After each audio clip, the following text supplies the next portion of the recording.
जय हिंद दोस्तों। आज हम लोग इस वीडियो में अंतर्राज्यीय जल विवाद के क्या कारण है, यानी कि अंतर्राज्यीय जल विवाद कैसे होता है। तो दो राज्यों के बीच नदी जल के उपयोग के लिए उत्पन्न विवाद को अंतर्राज्यीय जल विवाद कहते हैं। यानी कि जब दो राज्यों के बीच में कहीं पे बांध बना दिया गया है और जिसमें दो राज्यों के बीच में है, तो उस बांध का उपयोग करने के लिए दोनों लोग बोलते हैं कि इसका उपयोग मैं करूंगा, दूसरा व्यक्ति बोलता है कि इसका उपयोग मैं करूंगा। तो इसी में जो वार्तालाप होता है, वार्तालाप से उत्पन्न विवाद को ही अंतर्राज्यीय जल विवाद कहा जाता है।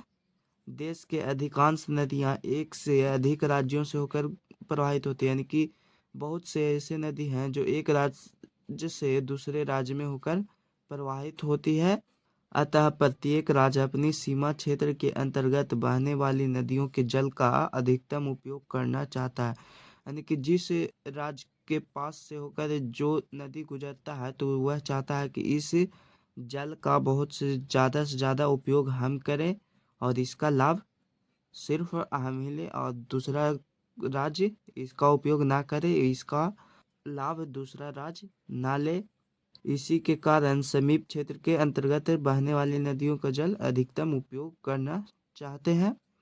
इससे अंतर्राज्यीय जल विवाद उत्पन्न होता है, यानी कि जब किसी राज्य के निकट नदियां बह रही है तो उसके जल का उपयोग नदी के समीप वाले राज्य उसका उपयोग करते हैं, जबकि कोई दूसरा राज्य भी आकर उस पर अपना हक जताने लगता है और उसका उपयोग करने लगता है।